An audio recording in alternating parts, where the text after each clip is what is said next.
kind introduction.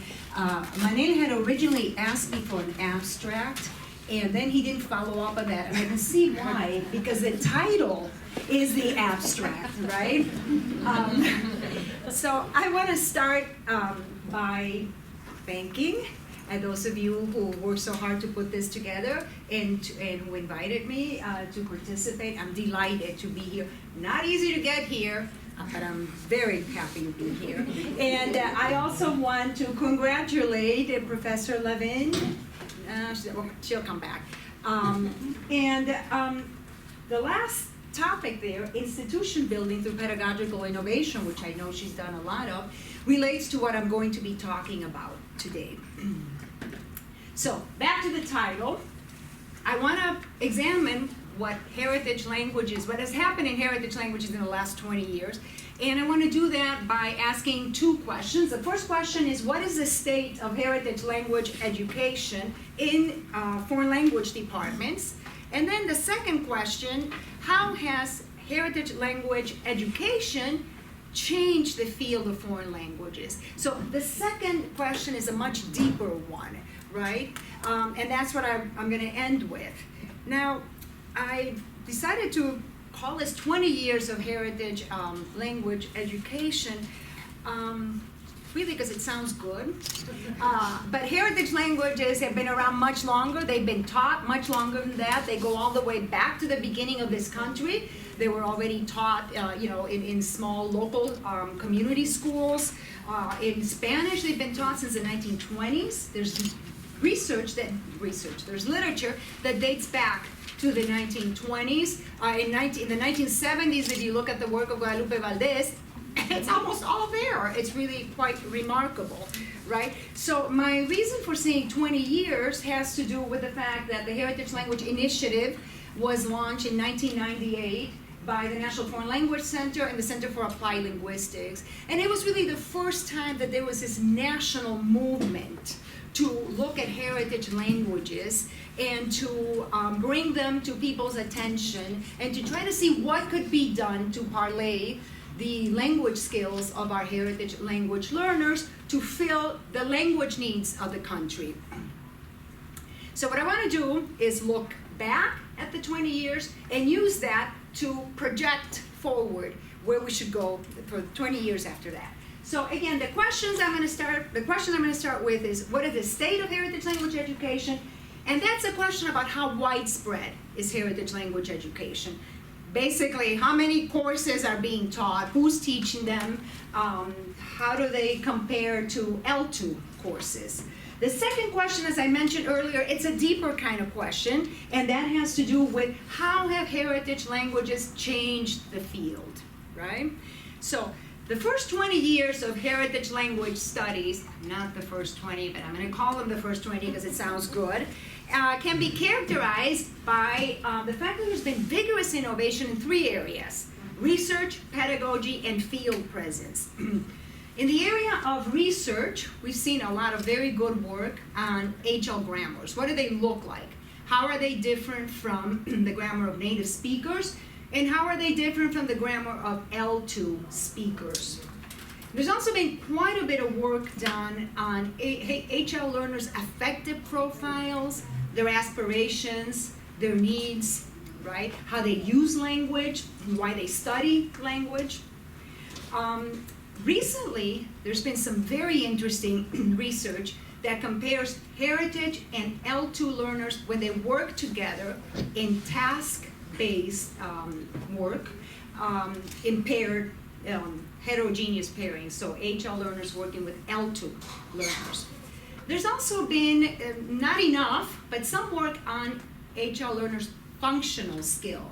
So Olga Kagan worked on both of these articles, looking at the ACTFL guidelines and trying to figure out how heritage languages compare relative to L2 learners. What is it that keeps them from moving up to the next level of the ACTFL scale? This is functional skills.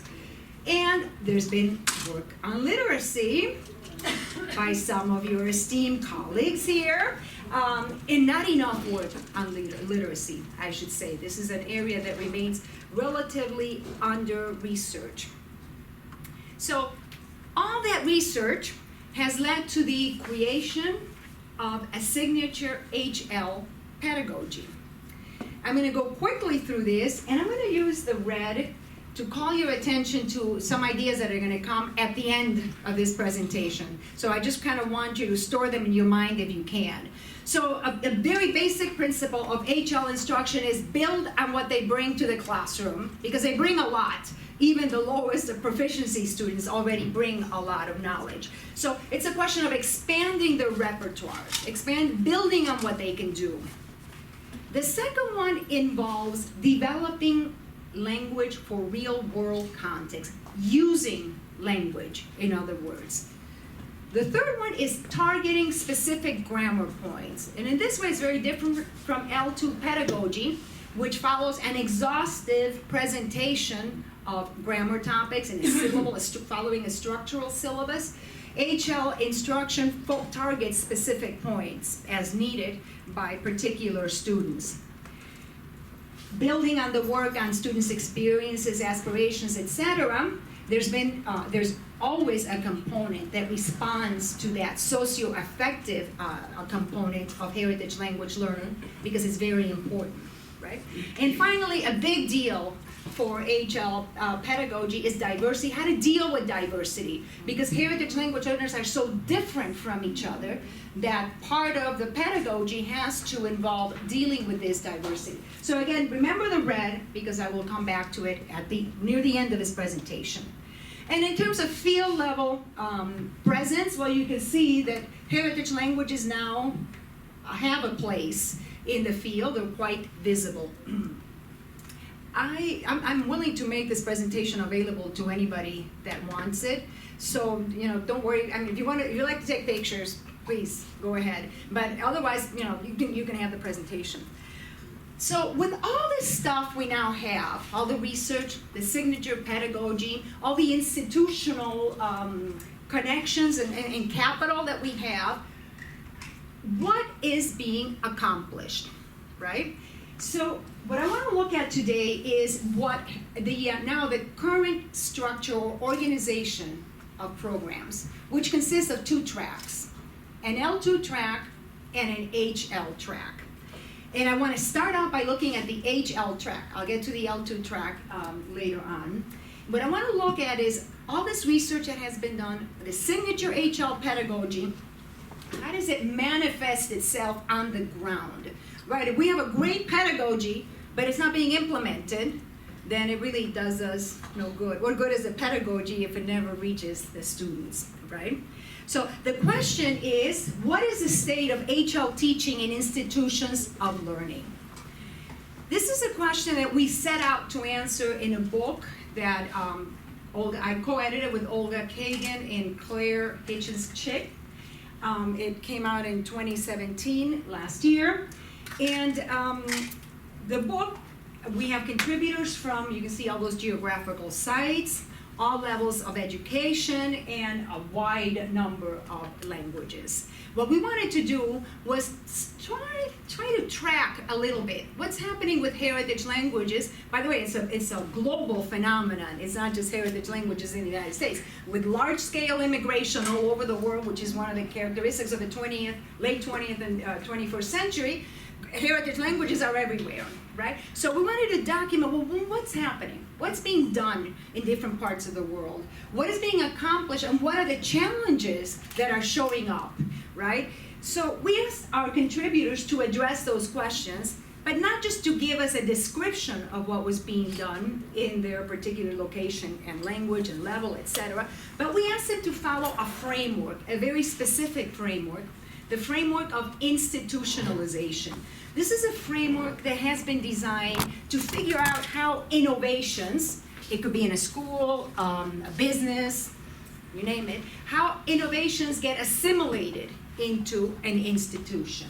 So the definition of institutionalization is a process through which an organization assimilates an innovation into its structure. And as I'm going to be talking about this, the organization that I'm going to be talking about in terms of organizations, language departments, and the field of language education, foreign language education, And the innovation is HL instruction, or more widely speaking, HL education. In this framework of institutionalization, there are 4 indicators or indices of institutionalization that allow us to gauge how institutionalized an innovation is. Briefly, very quickly, acceptance by the relevant participants who see the innovation as valuable is of the essence, right? Somebody needs to see it as valuable or it won't be institutionalized. Widespread use of the innovation is also an indicator of institutionalization. The firm expectation that the innovation will continue, of continuation, is also important. After all, if something doesn't continue, then it's not been assimilated, right? And then the 4th one is related to the one I just mentioned, in that it is an innovation, in order to become institutionalized, has to be person independent. It can't rely on the sacrifice or hard work of individuals who are willing to do anything to push this innovation forward. It has to become part of the routine of an institution. In this presentation, I'm going to focus on higher education, so HLs, heritage languages, in higher ed in the United States. If you're interested in looking at K through 12, Olga Kagan's chapter in that book deals with that very nicely. And I'll have a couple of words to say at the end about Olga Kagan. In the chapter I wrote for this book, I looked at a survey that I conducted a number of years ago, a survey of language programs. Almost 300 language programs in the US, higher ed, right, that teach heritage language learners. There were I also conducted selective interviews, follow-up interviews with some of the survey respondents and visited classes too. The survey, you can see, covers a wide range of geographical locations and institution types and many languages, including many less commonly taught languages. Are there people here from the less commonly taught languages? I'm curious. Oh, you're all Spanish? No? Okay, all right. So, some findings. Programs with HL courses. What percentage of those 300 programs that responded do you think offer HL courses? Hard to know, right? Well, almost half. That's pretty good, right? Almost half offer. Now remember, these are many languages. By the way, the number is almost identical. I think Sarah Baudry's survey said for Spanish 48%, I can't remember, but almost identical to what has been found to be the case for Spanish. And for the most part, departments offer 1 or 2 HL courses. Departments with more than 1 or 2 courses are very rare. Right? So this is what, yes, how many? You have 3. How many? You. I have 3 too. Very good, very good. So it's probably the initiative of very hardworking individuals, Yes, right? yes. So this is what the dual track program actually looks like. It's not, as I first portrayed it, as 2 roads that are identical and parallel to each other. It's really one very wide road that covers a full gamut of instructional options, and then kind of a little trickle of a road there that is for HL learners, right? Let's move on to programs without HL courses. 53% of programs, 47 plus 53 equals 100, do not offer HL courses, but interestingly, many such programs, almost half of such programs, have some kind of alternative format, a way of serving the needs of HL learners. Things like independent studies, service learning, tutoring, internships. So that's very good, because if we add that half of 53% to the 47 that actually offer courses, we get that about 3/4 of programs are doing something. We don't know exactly what that something is, but are doing something for heritage language learners. Not bad, right? So on the surface, it looks like there's widespread implementation of HL instruction and acceptance of the innovation and acceptance of this innovation in foreign language, world languages, whatever you want to call them, departments. But you know how the academic story goes. When they tell you something, they're about to contradict themselves after that, right? That's sort of the way the narrative goes, and that's exactly what I am going to do. If we ask the question, acceptance by whom, we'll see that there are four stakeholders, four types of stakeholders. There are administrators, there are instructors, there are students, and there's society at large. I'm not going to talk about students. I just won't have time to hit on all of them, right? But students present a mixed picture. Some like it, some don't. And society also presents a very interesting and mixed picture. If you want, I'd like to talk, if we have a little bit of time at the end, about this important document that came out from the Academy of Arts and Sciences, America's Languages, which, contrary to what most people think, I think is a sign that heritage languages have not been accepted in society at large. But that's a different conversation. So what I want to focus on is administrators and instructors. What we find in this, with this survey, there are many more questions than those are presented, is that the availability of HL instruction, by that I mean classes and these these alternative options or formats, rely on a great deal of volunteerism and initiative from individuals, committed faculty, not commitment on the part of the administration or the institution. This is particularly true in the less commonly taught languages, but even in languages like, French is not a less commonly taught language, it's the second most taught language in the United States, but even there you find that situation. So as a result, because it relies so much on the volunteerism, the dedication of individuals, we find that the availability of HL courses fluctuates a lot from one semester to the other. Many of these committed individuals are lecturers who don't have job security. So if they don't get a job the next semester, the course doesn't get taught, right? If the economic situation goes south for the university, the courses don't get taught. So this creates a lot of instability in HL instruction, and it creates problems of continuity and articulation across the curriculum, right? So all told, what is the state of institutionalization of HL courses in higher education? Well, there is acceptance, but primarily at the level of instructors, and I would say not all language instructors, right? There's limited scope of implementation, what I have mentioned already, high levels of volunteerism, and no routine allocation of resources. So you can see it's not really all that institutionalized. On some measures it's looking good, but by no means all of them. This situation contrasts with what happens with L2 courses. Language departments are in the business of teaching languages.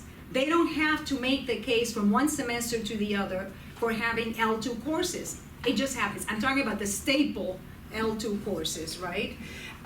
So there's no need to justify them to administrators, and resources are routinely allocated for Spanish 101, second semester, third semester, even fourth semester Spanish, and same, I imagine, with French. I mean, those are the staple courses. So this is the case in L2 because L2s are institutionalized within foreign language departments. It is not the case with heritage languages because they are not institutionalized. So what are some factors that work against HL courses? Well, these two go hand in hand, they're paired. Low enrollments and limited resources. If you have low enrollments but unlimited resources, it's not a problem, right? That's very rare. So let's do a thought experiment. Consider a department with HL and L2 learners and with modest enrollments and resources. This is very typical, right? So you're an administrator and you don't have enough to have both courses. You got to choose. Well, then you think, well, HL learners, the thinking goes, HL learners can get by in L2 learners. I'm not saying they can flourish. I'm saying they can make do in L2 courses. But L2 learners can't get by in HL classes, right? It's sort of like if you have a very easy exercise class, a marathon runner can participate. He won't get much out of it, but he can participate in that. But if you have a very difficult exercise class, a beginner person who's exercising will not be able to participate in such a class. So it makes, with that thinking in mind, it makes economic sense to choose mixed classes, in other words, to put them all together, as opposed to to creating HL courses, right? There's also, these two go together, lack of materials and trained teachers. Again, let's entertain a thought experiment here. Consider a department with HL and L2 learners struggling to find qualified teachers. This is extremely common in the overwhelming majority of languages. In the less commonly taught languages, I have heard it said that it's a bigger problem than not having enough students. So you have to decide, right, between having an HL class or an L2 class. Well, there are more people that can teach L2 courses than people that can teach HL courses, right? Because an HL instruction is a specialization within the general, L2 preparation that teachers get, right? And in order to create materials, and in many cases there aren't enough materials, in order to create materials you have to have some foundation, some pedagogical training in HL teaching. So this again favors L2, which become mixed when you throw in the HL, favors mixed courses over HL courses. The last one is an odd one, but an interesting one. And that has to do with concerns over the integration of the two tracks. Now I'm not talking about offering HL versus L2 courses, but having an HL track. Having a dual track, L2 and HL, versus having a single track. So the consideration here is, what happens when the tracks meet? Can we get these students to work together, right? And there's serious concerns in that situation. The earlier question that was asked in the panel about where do you think, it was a kind of an intellectual, an abstract discussion. Should we have learners be HL learners and L2 learners be taught separately? Or should we have them be put together? That's an interesting intellectual question to consider, right? But I'm looking at what happens in the real world, within the constraints of the real world, right? So that situation, the concerns, and I'm going to explain them in detail in a moment, also ends up working against HL tracks. Let me go into what these differences might be that interfere with instruction. So I have been studying differences between HL learners and L2 learners in upper division classes, not in the world, not in terms of knowledge, but how do they perform in upper division classes. And so far I have surveyed and interviewed 201 students, the majority of them being HL learners, as you can see there, some being L2 learners. This is a function of the fact that I've done the studies in Hispanic serving institutions, so that's why you get more heritage language learners than L2 learners. Now the survey question I asked, I did this all in Spanish. I thought maybe there would be people here that don't speak Spanish, so I translated it. The reason why I'm bringing this up is because you will see some answers in Spanish in a second. So the question was, suppose your teacher gives you the scenario below. What is your best guess as to what this activity is trying to review or teach? Please answer below. Imagine you are crowned king of the world tomorrow and can order anyone to do anything. Complete the following sentences. I insist that everyone, I want schools to, it's better than all businesses, I will not permit parents to. So, what do you think this activity is about, everybody? Right? Okay. Let's see what our HL learners think this activity is about. Okay. So, these are upper division students, right? We have three categories of responses. Category number one, by far, the most common type of answer, focuses on meaning, nothing to do with language. So here's an example of an answer I got. This activity wants to show the different ideas that the students might have about the world. and responsibility. The activity is trying to show us responsibility, right? So this is the way a normal person, right? If I went up to you at a party and said, hey, if you were king of the world tomorrow, what would you do? Well, that's kind of like how a normal person decides, but not the way we've come to expect students in upper division courses to reply, right? Category 2 answers had to do with grammar. One subcategory within that were correct answers. Some students actually said subjunctive, but then there were some that gave very, very general answers, like usage of verbs, which if you're studying a class, and you're studying this in a class, it may not be so helpful if it's so vague. The third subcategory was really bizarre. These kinds of answers that we got, like, it's trying to review the tense of adjectives. Okay. And finally, the last one is, I don't know, some of them gave up. Okay? So let's look at this, how this plays out. Now what I'm going to do is not give you all the answers, but focus on what happens in my Intro to Linguistics. It's a 400 level course. In my department, because we have 4 levels of instruction, this is the first course where the 2 tracks merge, right? So it's very significant what happens here, because we've been teaching them in HL courses, and because I run the program, doing, I hope, everything right, according to the HL pedagogy that I described earlier, right? All right, so only 4% said subjunctive, 41% focus on meaning nothing about language, right? Let's compare that with L2 learners. 12 out of 14 answer subjunctive. 1 out of 14 focus on content. All right. Notice, by the way, that the L2 learners are much more like each other than the HL learners are, right? The student that 1 out of 14 caught my attention. I thought, well, that's odd. Let's see what's going on with that student. And look at the student's answer. This activity is trying to review or teach how to complete statements that pertain to what you, the king, would want to do. What does that sound like? An HL learner, right? Now, the student, though, at the beginning of the survey, I gave him definitions. If you fit this definition, you're a native speaker. If you fit that other definition, you're an HL speaker. That other definition, L2 speaker. Very standard definitions.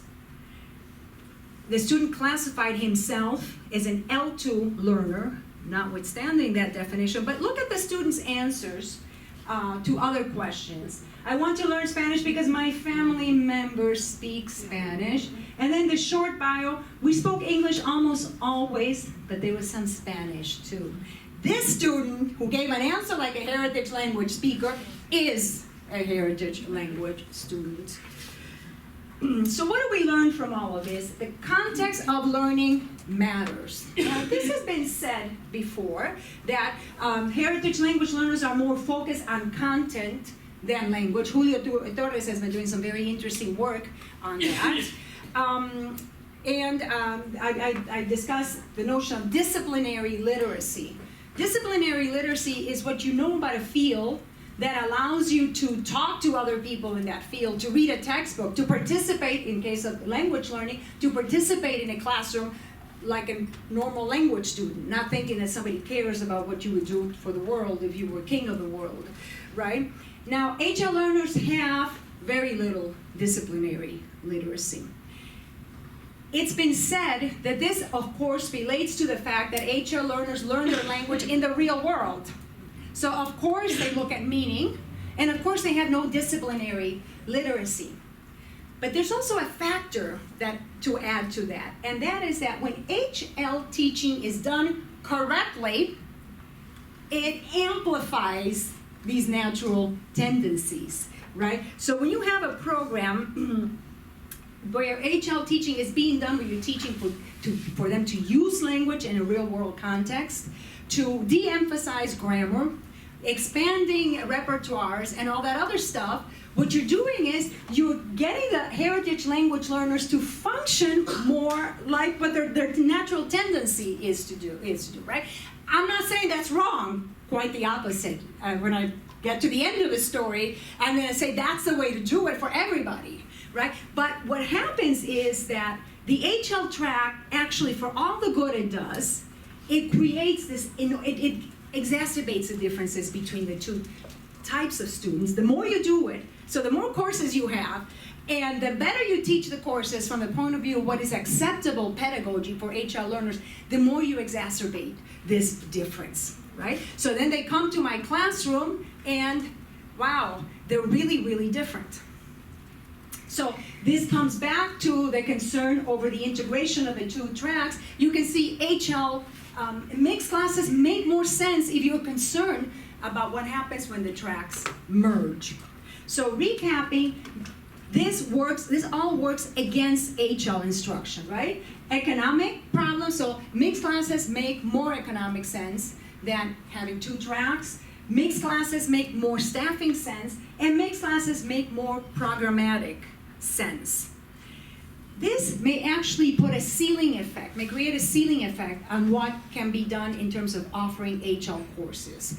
Remember I said at the beginning that Spanish is right around 48% in terms of offering HL courses, and that is similar to the other languages. That suggests that right around the that 50% mark, you top out, because there are other considerations that keep departments, very practical considerations, that keep departments from offering HL courses. So to the two questions I started out with, how widespread is the innovation? This is a question of scope. And in the language of research and institutionalization, it is seen as looking at the change in the organization. In a minute, you'll see what I mean by that. The answer to that is that HL courses are fairly common, but there are limitations to that will get in the way, appear to be getting in the way of institutionalization. The deeper question I'm going to move to now is, how have heritage languages, if at all, changed the field of language education? This is considered a question about depth, change to the organization. Not change in the organization, which involves adding courses, but do we actually see a change in how we conceive of language education? The question there is, has there been a paradigm shift? And in order to examine that issue, I'm going to look at mixed classes, which I'm going to give a very simple definition of in this presentation as being classes that have L2 and HL learners. In reality, this is a massive simplification because mixed classes in most languages don't look like this. They have L2 learners, HL speakers of a target language, HL speakers of a language that is genetically related to the target language, so Portuguese and Spanish, let's say, HL speakers of a regional area that is not genetically related, so Tamil in a Hindi class, and frequently they also have native speakers. This is not an uncommon situation in many of the less commonly taught languages. This is a very different scenario from the one I'm going to posit. I'm going to make simplifications for purposes of exploring the issue of change to the organization. I think we can all agree that in principle, mixed classes should employ specialized methodologies or pedagogy for teaching learners, HL learners, and L2 learners together, right? And maybe it should be in pedagogy that has elements of HL-based instruction, because you have HL learners, and L2 based instruction, because you have L2 learners in that class, and perhaps something else, if you have speakers of other dialects, who knows, language arts curriculum, something, I don't know, right? And I think we can all agree that whatever happens, mixed classes should not be taught like L2 classes, because that would ignore a portion of your students. In some cases, in some departments, HL learners are the majority, right? All right, so in practice, however, mixed classes are indistinguishable from L2 classes. How do we know this? Well, in the survey, teachers say so. Look at some of the answers I got. I did not give particular consideration to HL. They are usually a very small segment of the class. Name of book does not address the needs of HL, but it does a good job at the beginning level, where the majority of our students take the name of the language as a general language requirement, and where we have less HL, 15%, than at more advanced levels. So they're saying that they're not taking care of the HL learners. From the survey responses, we also learned that all mixed classes in the survey reported using L2 textbooks and materials, right? But no mixed classes reported using HL textbooks, even when HL learners were the majority. There were programs, for example, in East LA, where 98% of students in the Spanish department are Latinos, heritage language speakers. Guess what is done in those programs? Spanish is taught as a second language using L2 textbooks.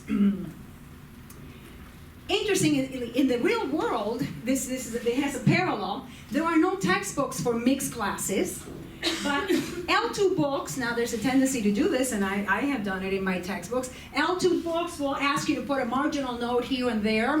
Hey, if HL learners are there, make sure you mention that. This is just, I have to say, it's just a ploy for selling the book, right? And I will tell you right now, which really annoys me, they count, they go, oh, in this chapter you must have 15, and I say, well, I can only think of 13. No, put another 2 in, and do it every 3 or 4 pages. This is just a formula. But that's the idea, that's what's being done. And notice, though, that HL books do not have, there's an asymmetry. HL books do not have annotations for L2 learners. And that asymmetry is also found in departments. Programs that have HL classes always have L2 classes, but the opposite doesn't hold. Programs with L2 classes don't necessarily have HL classes, right? And here I'm talking about in many languages, the majority of students are HL learners. And in Spanish, in many places, the majority of students are HL learners, where I teach, for example. So all of this suggests that L2 is the paradigm, is a default option in language departments, right? We are running L2 programs and adding HL courses, but we haven't changed the basic paradigm of 30 years ago. Right? We're still thinking we have these L2 courses, and then we're adding a few for the heritage language learners. So to that question, the second question I asked regarding has there been change to the organization? It doesn't look like there's been much of a paradigm shift. The L2 paradigm remains very much in place, and we know it because there are no textbooks, there's no well-developed pedagogy for teaching mixed classes, etc., all the other things I mentioned. But what would such a paradigm look like? What would a shift in paradigm look like? There's been a lot of writing about that lately. If you're interested, I would recommend the MLJ, Modern Language Journal, a special issue in 2014, where the issue was dedicated to a shift in language paradigm. Claire Cramsh, who edited that volume, writes this: globalization requires us to focus less on predetermined, stable, predictable facts of a linguistic, functional, or cultural nature, and more on such fluid discourse processes as comparison, contrast, analysis, interpretation. If we teach foreign languages not primarily for academic purposes, but for their use in the real world by secondary school students and first and second year students at colleges and universities, most of them non-majors, then foreign language instruction must take into account the discourse skills necessary to navigate this new global world.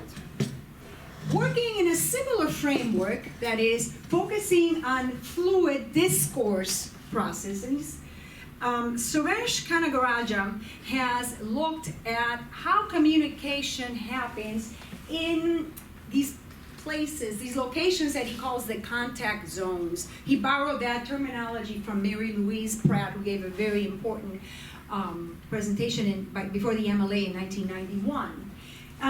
Kanagaraja uses the term slightly differently, but let's look at what he says. All communities that involve interactions between diverse languages and cultures are contact zones. And here he says also that what makes them contact zones is not only that they are in contact with another language. For example, Spanish in the United States is in contact with English, But what makes them contact zones is that within the community of speakers, think Spanish speakers in the United States, there's a lot of diversity there, right? We have many different types of bilinguals within that community of Spanish speakers. We have Spanish monolinguals too. We have speakers who learn Spanish as a second language, right? So that's what makes, that is the definition of contact zone. Kanagaraja says that many languages spoken in non-Western multilingual communities are in contact zones. I gave something like this a little different a few hours ago before the National Council of Less Commonly Taught Languages. I would say most of the room came from either India or Africa, and they were all going, of course, that is their situation. That's the life they live, right? English, when it functions as a lingua franca in so many parts of the world, inhabits a contact zone. And I would add then that heritage languages in the United States inhabit a contact zone, right? Because what we have is speakers with different proficiencies, widely diverse groups of people come together and have to interact here. I just mentioned proficiencies, but there are also many different dialects that interact here, and yet we all manage to communicate quite well, I should say, right? So looking further at the contact zones, Kanagaraja has asked himself, what are the competencies that professionals have in the contact zones? And he's got a long list of them. I've simplified them because I don't have time to go into all of them. Let me present them in comparison to what he posits to be the second language acquisition constructs. All right, so in the contact zones, remember, think Africa, India, but also the United States, what matters is the how of communication. Communicating, performing, it's called performative competence. That contrasts with propositional knowledge, which he claims is a construct of second language acquisition, which is knowing about language, right? What my L2 learners know in order to be able to say subjunctive. Among the second competence is exploratory practices and expanding repertoires. Remember, I started out by calling attention. I said, remember the expanding repertoires. You know where I'm going now, I think. So HL, from the very beginning, from the start when Guadalupe Valdés first started publishing, she made it clear that what we wanted to do was expand the number of people that HL learners could communicate with. That contrasts with the primacy of a native speaker in second language programs, where the idea is, the goal is to teach them, to get them as close as possible to the native speakers, to gauge themselves against this idealized native speaker, right? In the contact zones, we have a grammar practice. Do what say what you need to say in order to communicate. Whereas in SLA, we have competence of grammar. Think about the typical structural syllabus. We try to do a comprehensive presentation of just about every grammatical structure that we think our learners need to learn. There's collaboration in the contact zones to achieve shared meanings and norms. And as he points out, the collaboration is between equals. People communicate as equals. In SLA, there is no such thing because we're adhering to fixed norms, and there the native speaker is king, right? So you're nervous. As a matter of fact, when I was hearing the presentation about Russian and the guy had an accent, I had a little bit of a panic attack. I'm like, oh my God, I'm going to talk next, and I have an accent, and people are going to be listening, right? That's an SLA construct. Right? And finally, remember I mentioned this at the beginning, competencies in the contact zones are about diversity, dealing with diversity. Remember what was said about Arabic, the enormous diversity that exists in Arabic. There was another presentation that also focused on diversity, I can't remember right now, but you saw that this is real. Right? This is the way people really communicate in many of these, in the world where those languages are spoken. Whereas in second language acquisition, in second language acquisition, homogeneity. We try to get everybody to be the same. That's sort of what I was talking about earlier, right? If you're a department chair and you're short on funds, you don't want to separate them. It becomes very difficult to manage it. But also, what you have in mind is that you want to get closer to the native speaker norm. You don't want to have them deal with diversity. You want them to sound as much as possible as a native speaker. So I bet you already know where I'm going. How do these constructs that Suresh Kanagaraja posits, how do they align with the dual track paradigm? You can see that the HL track aligns quite well with the competencies that Kanagaraja has found to exist in the contact zones. There's a grammar of practice where we target areas of grammar that are weak and that they need in order to communicate, but not all of them, not a comprehensive coverage of grammar. There's procedural knowledge. Remember I said at the beginning, using language for the real world, not for the academic world, right? Diversity. And then, of course, we know that this other one he told us, that is the premise of his presentation, line up with the L2 track, but also with the mixed track when you have in departments that don't have HL courses. Rather than talking some more about this, I'm going to show you what these competencies look like in a classroom context. The example I'm going to show you comes from a class I taught in the fall 2016. It's a heritage language class, and it's mostly a project-based class. You can see, incidentally, Andrea Toyofuku is a heritage speaker of Spanish and Japanese. In this class, I change the projects every semester because otherwise I get really bored. And in this class, they were going to group by fields of interest. And the challenge was they had maybe 4 or 5 weeks to prepare something where they were going to compete to wow their classmates. Who could say something more amazing about their field of study? Students become very competitive, and I have had some wonderful presentations.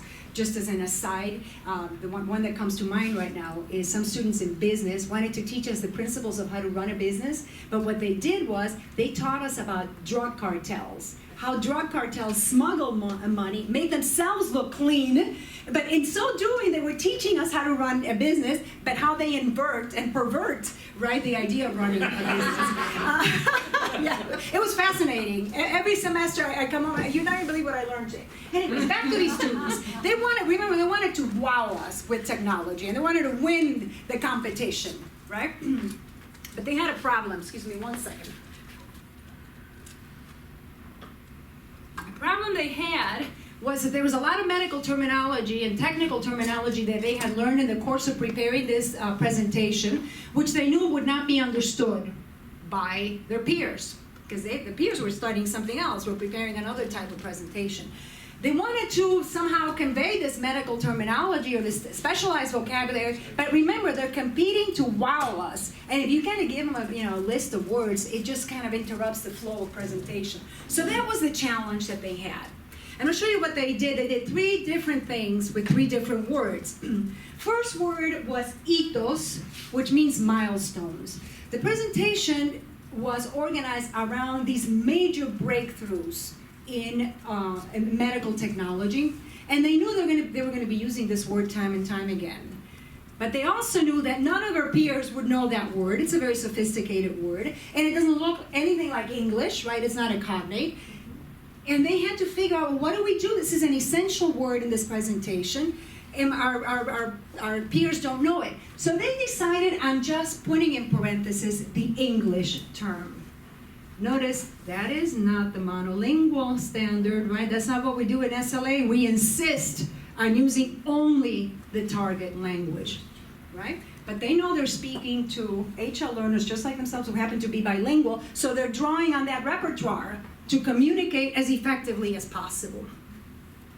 The second word has, I always forget dispositivo, what's device. Dispositivo is a device. I have some kind of block against that word. And they wanted to continue in Spanish as much as possible. And here they figured there was really no need to put device in parentheses because Spanish has a cognate that's very similar. So without interrupting the flow of the language, they could just put the word mecanismo in there and get done with it. Very different strategy, right? And the strategy was serving the larger purpose of how to make the presentation as smooth as possible. Third word was dialysis. And when they were first working on this, They came up to me and they go, we're just going to put dialysis down, the word dialysis. And I said, are you sure that's such a good idea? Just to give you an example, my dad just started dialysis maybe 6 or 7 months ago. Before that, I knew nothing about dialysis. I knew the word, but I knew very little about dialysis. So what's a 21-year-old going to know about dialysis, other than he's heard the word? So then they started to think through this, and I said, well, if we really want to wow them about what dialysis does, even though the word looks just like English, it doesn't work if you just put the English down. You've got to put a definition of the word. But notice how sophisticated this is, how it's communicating just right for the purpose of the presentation and for the audience that they're communicating this to. These are competencies of the contact zones. You use what you have to get your point across. Purity never stops you, right? The question then is, if these competencies are desirable for HL learners, why are they not also desirable for L2 learners, right? L2 learners live in the same world as HL learners. They have to communicate in the contact zones. However, from what I showed you before, what happens is because the L2 track is the default track, and notice the L2 track is adhering to fixed forms, competence of grammar, there is very little room in that curriculum, in a traditional L2 curriculum, for teaching those competencies. Because the idea is that we have to get through the structural syllabus that offers a comprehensive look at the grammar of the language, right? So in the L2 track, we don't get to do what Claire Cramsh is telling us that we should do in a changing world, in an increasingly globalized world. There's another problem, let me go back with the L2 track. When mixed classes look like this, there is no way that an L2 track can work. There's just too much diversity to impose a track or a method of instruction that's premised on uniformity. There's no way to do this, right? So let me, as I'm getting close to the end, let me tell you what I think we should be looking, a paradigm shift in language education. Remember, I started with parallel roads. I am going to sacrilege here. I'm going to suggest we bring them together, but under very different circumstances. Notice when we separate HL and L2 learners, we do it on the basis of incoming competence. Competence. I thought I said incompetence. On the basis of incoming competence, right? Well, why not look at thinking about the program in terms of what we want them to come out with, right? If we do that, we can think about having a common regimen for all students. And that regimen is based on a desired output. What do we want them to be able to do? What we want them to be able to do is to develop a competence for effective communication in the contact zones, because the United States is a contact zone, and because in all likelihood they're going to go abroad and interact in the contact zone. It's a figment of people's imagination that when you interact in a global world, you're using perfect language. My sister is a lawyer. She does a lot of business with Latin America, at highest level of business, and she says they're just going back and forth, and people get stuck in one language and then somebody jumps in the other one. There is no separating the languages, and the one who knows one of them better than anybody else is not the king of the situation, right? So what might that look like in practice? As I said, there's been a lot written lately about that, but most of it I don't think any of it has been written by practitioners. It's beautiful writing. It's a very interesting intellectual exercise, and a necessary one, I might add. But because it's so abstract and it's not grounded in reality, it's very difficult to figure out, to think about how does this get implemented in the classroom, right? So what we need is a little bit more specificity, because until we get specific, none of this is going to come anywhere close to being institutionalized. So I am going to stick my neck out and give you some ideas that I have by way of closing. At the National Heritage Language Resource Center, we've been working on a model of project-based teaching for heritage language learners, but that would work in the single track I have in mind. So project-based learning is not new. It goes back to the very early 1900s, John Dewey and others. And more recently, Friederike Stoller has looked at how it can be applied and how it can be implemented in the context of language learning. The idea with project-based language learning, or with project-based learning, period, is that you're trying to solve a real-life problem. That's what's driving everything, or engage with a real-life issue. The language helps you do that. Notice there, we're flipping the script, right? In a traditional language classroom, I come in, and today I'm going to teach the past tense, so I give you an explanation of the past tense. Then we practice some very rigid exercises, very mechanical exercises, and eventually we get to kind of the real-life stuff, right? But the real-life stuff is there to reinforce the language that I've been wanting to teach you, because that's what you have in a structural syllabus. In project-based, it's, you want to write a pamphlet? Well, let's figure out what language you need to write the pamphlet. That is what's driving language learning. Projects are usually structured following in 3 stages. Information gathering, where students gather everything that they need to have in order to create a product. And it doesn't, let's say you're researching something about nutrition. It's not just researching the information, the content on nutrition, and learning the language of nutrition, but if what you're going to put out is a pamphlet, you're going to read a lot of pamphlets so that you learn the content, the format, the genre that is pamphlets. I had an interesting experience a year ago. I wrote a pamphlet for ACTFL, and I sent it to them, and they came back to me and they said, the content is really good, but this is not a pamphlet. And they sent me back to read pamphlets, to study the format. So you see, it happens even when you have fairly decent speakers, right? So they have to examine a lot of samples of the kind of product that they're going to produce, right? Then they have to process that information. Well, what's good, what isn't, what am I going to reject, what is the most important thing I can pick out? Here they're interacting with the language and the sample materials. And finally, they have to present, and it's a presentation of the product that shows whether you've accomplished. That's what you get graded on. For those of you that are familiar, I know many of you are, with the best principles, the acquisitional research, you can see that the gathering phase aligns well with the input. We know the importance of input in foreign language learning, right? The processing phase aligns with focus, making form-meaning connections. And the presenting phase has to do with the Canali and Swain idea that there has to be output, right? So a very quick sample project by students last summer. I have a neighbor who's a doctor.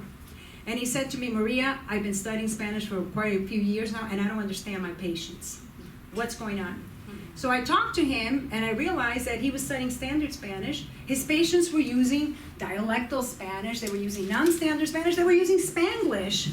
So in the fall, I went back to my project-based class. I had my students in the medical field, and I said, I got a project for you. You're going to work with Jeff, my friend, and you're going to create a glossary that will solve his real-life problem.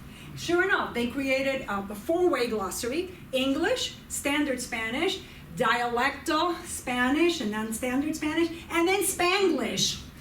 Everything that this doctor needed, and they did so by interviewing members of the community.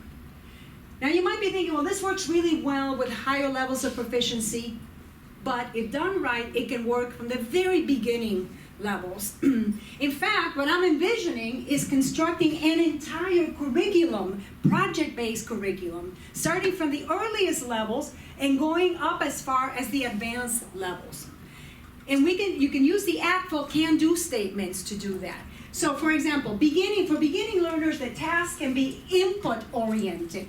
By that I mean they get the language that's given to them, the language that has been produced by native speakers, and they use that language. And using the ACTFL standards, you start with a self, right? And then as you move to the intermediate levels and the advanced levels, which are characterized by the ability to create language, then you have what are called output-oriented products, where they're actually creating something. And the creation can be something like a professional level brochure. In my classes, sometimes we create CVs and cover letters, these kinds of things. Now, how would this curriculum work? This comes from actual performance. These are functional indicators. And notice what they tell us.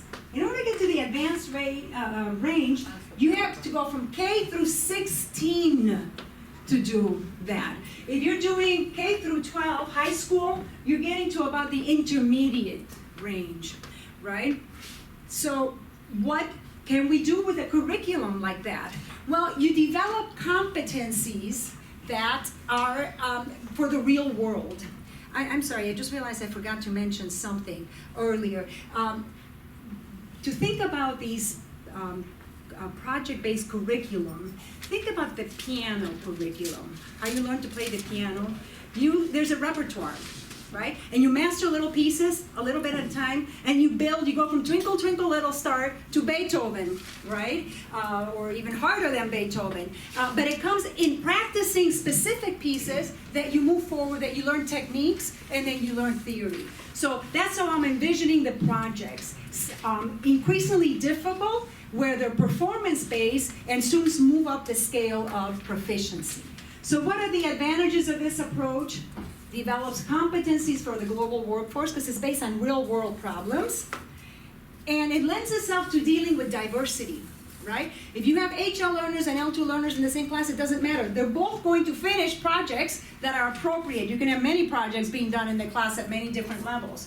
And when they finish one project, they're going to move to the next level for them, right? So you can see a parallel class where students are working on projects that are appropriate to the level where they are, and when they're developing the competencies needed for the type of speaker that they are. And it's a way to enable multiple classes at multiple levels. This is not a need in Spanish, but in many languages, all they can afford to do is give one course.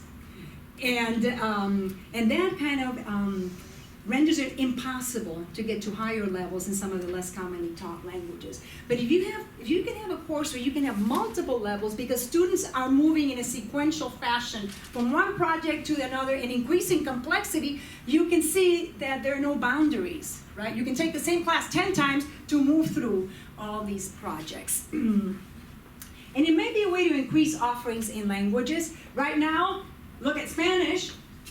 In K through 12, 70% of offerings are in Spanish. Next language is French, but look at what a drop there is. You get to Russian, it's 0.14% in K through 12. Remember, we need to go K through 16 to reach advanced. If you don't have access to Russian in K through 12, you're not going to get very far, right? So project-based curricula could be developed along the lines I've sort of outlined and be made available to parents, to community schools, to schools, any number of uses, right, that would enable some of these truly less commonly taught languages to be available to students from the earliest stages. So to conclude, the first 20 years of heritage language education have laid the groundwork. Important work has been done, right? And there have been some changes in the field, but the promise of continuation, that we need allocation of resources, the things I outlined earlier that we must still contend with, and we may not be able to contend with if there's a ceiling effect.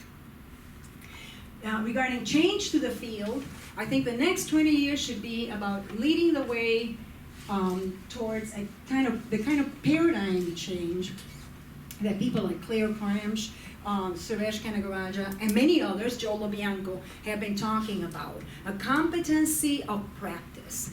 And project-based offers a promising way forward in that regard. And I want to close by saying a word about Olga Kagan, who passed away exactly 2 weeks ago. She was the director of the National Heritage Language Resource Center. And she wasn't just a director, she was just a wonderful, wonderful person, dedicated to heritage languages, a great friend, a kind person who did so much for so many people. So we will miss her greatly. And that's it. Thank you.